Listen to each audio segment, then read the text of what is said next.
Bus நண்பீஸ் நீங்க நாங்க எங்க வந்திருக்கோம் பாக்குறீங்களா? கொரிய தமிழ் சங்கம் நடத்தின தை திருநாள் விழாக்கு தான் வந்திருக்கோம். இப்ப வாங்க உள்ள போலாம். அங்க உள்ள வரும்போது தாங்க ஃபங்க்ஷனே ஸ்டார்ட் பண்ணாங்க. சீஃப் கெஸ்ட் வந்து ஒரு புத்திஸ்ட். அவர் பேர் டாம் யோங். அவரை தான் விளக்கேத்த வச்சு ஃபங்க்ஷனே ஸ்டார்ட் பண்ணாங்க. அவர் விளக்கேத்தும் போது ஒரு பொண்ணு மகா கணபதிம் அப்படின்னு சொல்லி ஒரு பாட்டை பாடி கலக்கிட்டாங்க. எனக்கு ரொம்ப பிடிச்சிருந்தது அந்த பாட்டு. வழக்கமா சீஃப் கெஸ்டுக்கு பொக்கே கொடுத்து தானே வர வைப்பாங்க.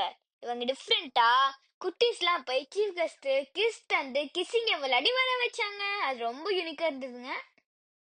பொண்ணு நம்ம பாரம்பரியமான கலையான சிலம்பத்தை சுத்தி கலக்கிட்டாங்கங்க. எனக்கு அது ரொம்ப பிடிச்சிட்டு இருந்தது. நான் அப்படியே ஆச்சரியப்பட்டுட்டேன்.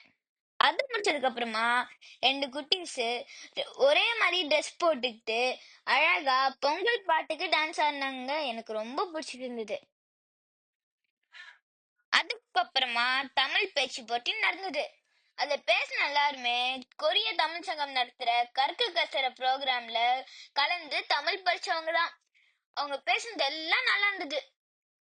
இன்னொரு சீஃப் கெஸ்டான கொரியாவின் இந்திய துணை தூதுவர் மிஸ்டர் நிஷிகாந்த் சிங் அவர் வந்ததுக்கு அப்புறம் எல்லா சீஃப் கெஸ்டுக்கும் பொன்னாட போட்டி வர வச்சாங்க.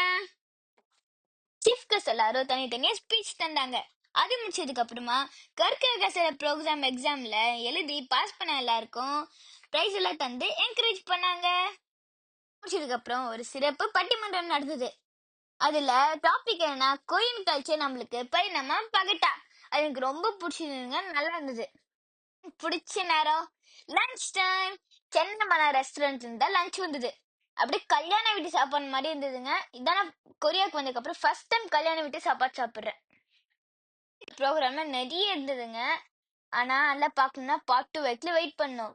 பாய்.